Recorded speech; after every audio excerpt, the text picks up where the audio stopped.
We all have to agree though, this little Japanese roadster sure looks the part now. And as far as classics go, they can be had for a song if you're happy to do some work on them. Although a fully restored one like this beauty will set you back as much as a new car today.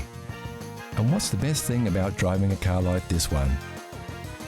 I really enjoy it. It'll be one of the last things I do before I die, I'm sure, is to drive one of these cars. And I'm sure if you had one, or if you can get a chance to drive one, you'll really enjoy it.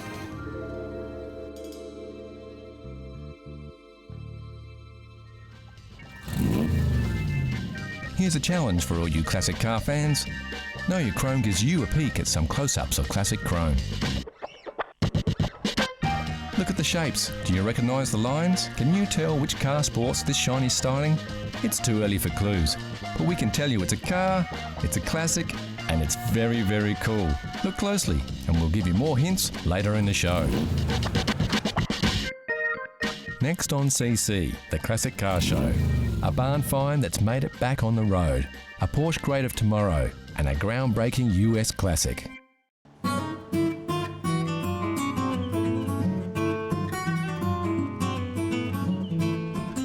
The great thing about owning a classic car is that you don't have to be an expert or a mechanic to keep it maintained or restore it to its former glory. With simple 4-stroke engines and basic electrical systems, classic and vintage cars are relatively easy to work with, and almost anybody can roll up their sleeves and get a few jobs done. Take Neil Frost for example. He's only just 18 years old, yet he recently took up the challenge of restoring a 60-year-old vintage as part of a school project. About 8 months ago I found a 1948 Morris 840 Series E up in a winery.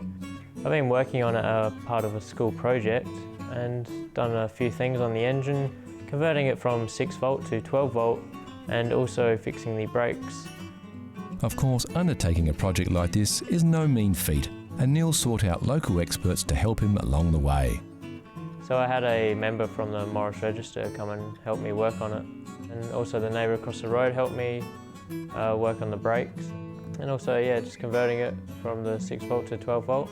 And any queries I needed, I would always ask the member from the car club. As with any old car that hasn't been maintained for years, it's important to make sure the brakes are in good working order before hitting the road. So this was one of the first jobs that Neil tackled. The first job I did on the car was removing the brakes. That meant taking off the brake drum, the brake shoes and the wheel cylinders, and then I took them to a place where they were reconditioned, and then when they came back I put them all back on. When Neil first bought the car, it had a 6-volt battery, which are very hard to find. So his next job was to convert the car from a 6-volt to a 12-volt system. The headlights and indicators also needed replacing, as well as other parts like the fuel pump and the volt regulator. As we can see, the upholstery on this car does need a bit of work, and Neil plans to do a course with the local car club, where he can learn the skills to repair the wear and tear on the vehicle's seats and panels. There's a few members in the car club that have done the course and have been willing to teach me, so at some stage I would like to learn to reupholster the seats. One of the reasons Neil chose to work on a Morris 8 was that, although the car was built in 1948, it's still relatively easy to find spare parts. Luckily, many of the parts on this vehicle are the same as those found on its successor, the incredibly common Morris Minor. Parts are generally inexpensive and easy to find on the internet, so it's a good car to work on as a beginner. Yeah, it's a good car for a beginner to work on. They're very simple, not too complex. The modern cars like today are there's wires everywhere, and they're very hard to sort of get your hands in, where these are just straightforward. You've got the engine, wheels, it's pretty much what a car is. One day Neil plans to spend some time on the bodywork by removing an odd dent and even giving the whole car a respray. But for now, Neil's just happy to have completed his project and got the car roadworthy. The best thing about working on this car was that I got to finish it, and now I get to enjoy driving it. As it was easy to work on, it didn't take too long, and now I can just sit back and enjoy driving.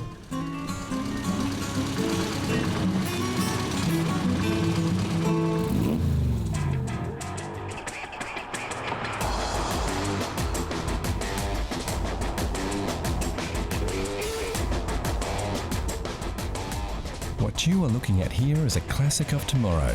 This is the Porsche Panamera. When Porsche announced this vehicle in 2009, there was a wave of controversy around its design. Critics were less than impressed with its unusual lines. Opinion, it seems, is cheap. Sales of the sleek four-door sports coupe with a hatch have surpassed everybody's expectations and have ensured that this unique vehicle goes down as a future classic.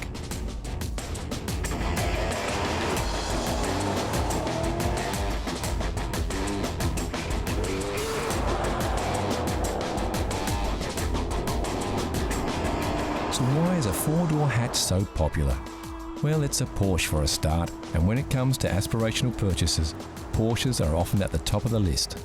Then of course there is the sell factor. The key, we think, to this sports car success is its practicality. We are guessing most Porsche buyers are males over 40. Therefore they often have wives and kids. So what kind of sports car can a family man really buy without looking selfish? Here it is, the Porsche Panamera, today's classic of tomorrow. And why is it a classic of tomorrow? It seems every Porsche becomes a classic. So on this one, we're just going with the flow.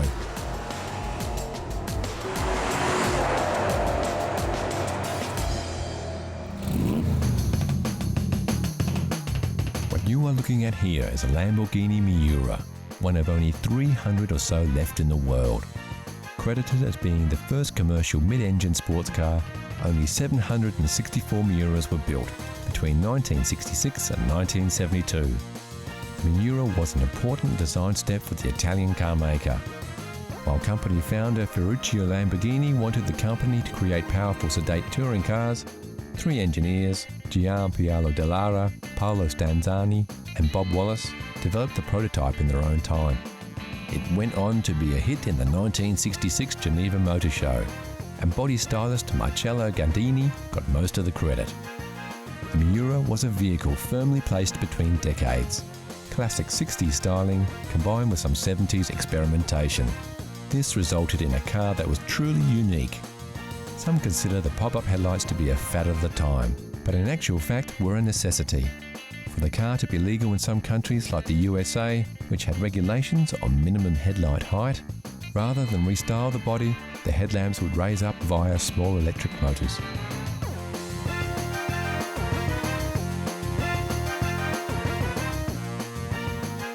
The Miura was the epitome of 60s chic, and everybody who was anybody wanted to be seen in one of these exclusive cars. Frank Sinatra drove a Miura in the late 60s, as did UK model Twiggy. In fact, this car we are looking at now is said to be her car, which was custom ordered from Lamborghini in 1970. For the Italian car maker, the Miura was a giant step in performance cars. There was such demand for the vehicle, the company could have kept selling them well beyond 1972 when they ceased production. So why did they stop? Well, Lamborghini was a small, boutique car maker who couldn't produce more than one model at a time, and they had a worthy successor in the wings, the Lamborghini Countach.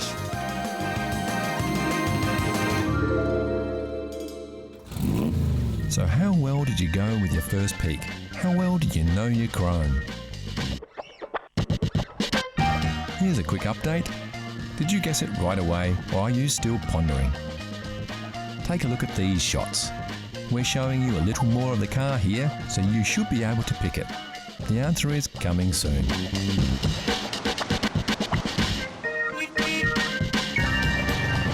Next on CC Classic Cars, we reveal the Know Your Chrome mystery car, then it's over to wine country to catch up with a nice red.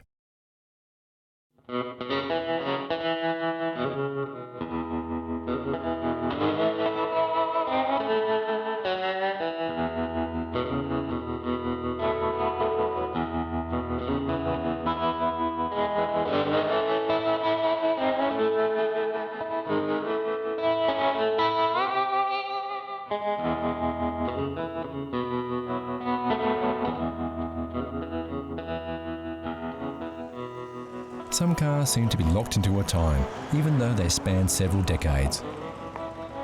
When most people look at the lines and designs of this classic American sports car that seems to ooze more muscle than hustle, they think 1980s. Surprisingly, this incredible example of a Corvette Stingray was built in 1968. This just goes to show how far ahead the design of this car really was. It's common for a name to travel over decades of car manufacturing, but rare for the car to go relatively unchanged. The body styling on this model continued for 15 years, longer than in any other Corvette. What makes the 68 Corvette unique, it's the start of a new model, new year. It started what they call the Coke bottle shape. What it makes it unique from other Corvettes of that era is little subtleties to the design. Things like reversing lights on the bottom valance panels. That's not on any other model, right up to 72. It is a chrome bumper, what we call a chrome bumper model, and they finished in 1972, and then after that they were rubber bumpers. Built by Chevrolet, the Corvette Stingray was groundbreaking in its styling and performance. One of the most recognisable muscle cars in history, the Corvette Stingray was a true evolution of American sports cars. A break from European-influenced two-seaters to a true American classic.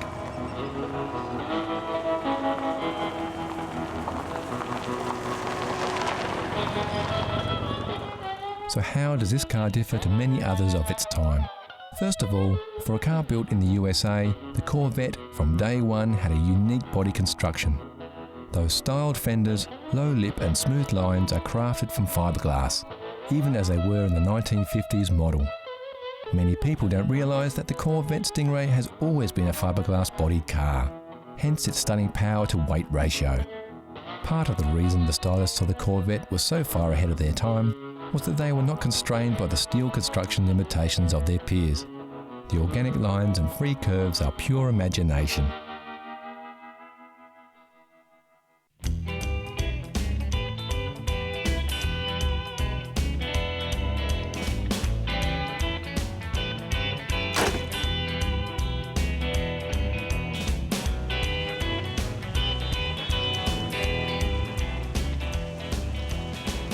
Many fans of the Corvette Stingray grew up watching American television shows, where the car often had the starring role.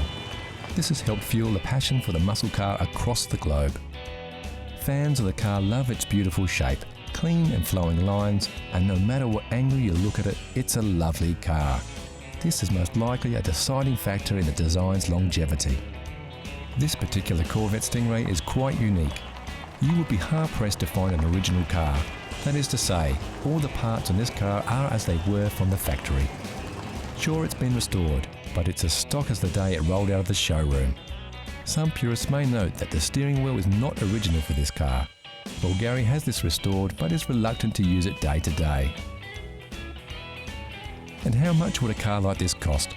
Well, when they rolled off the factory floor in 1968, the manufacturer's retail price was around $6,000, which equates to about $36,000 now, or about £22,000.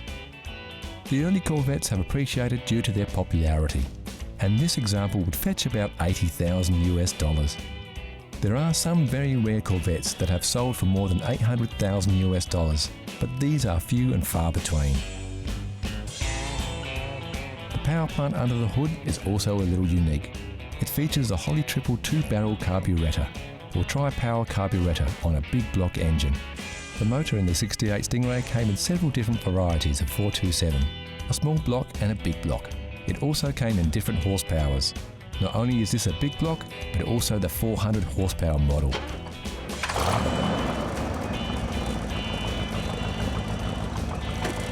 There is no question, the American muscle cars were in a style class all of their own.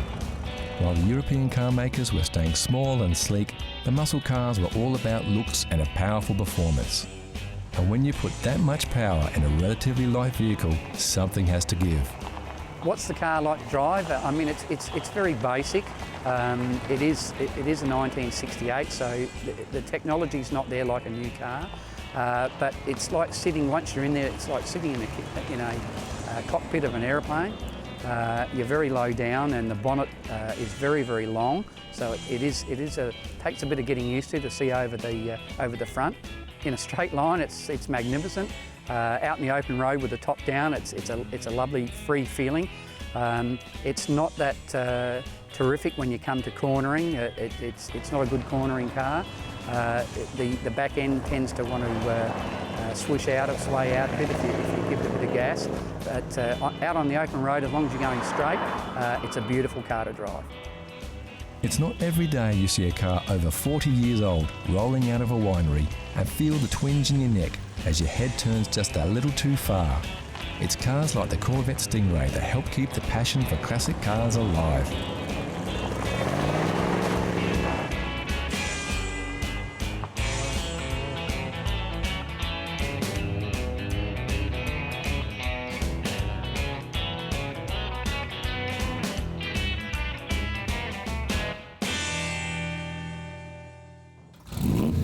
So how well do you know your chrome? If you said it was a 1976 Porsche 911 Carrera 3, you'd be right. The classic 911 shape has held true for decades, starting way back in 1963.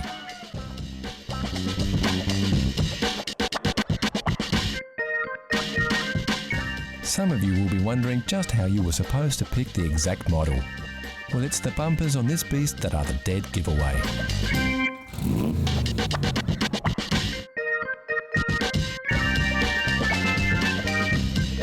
It seems we are surrounded by classic cars.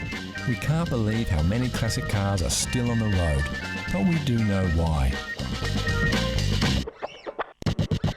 Classic cars hold special places in the hearts of so many.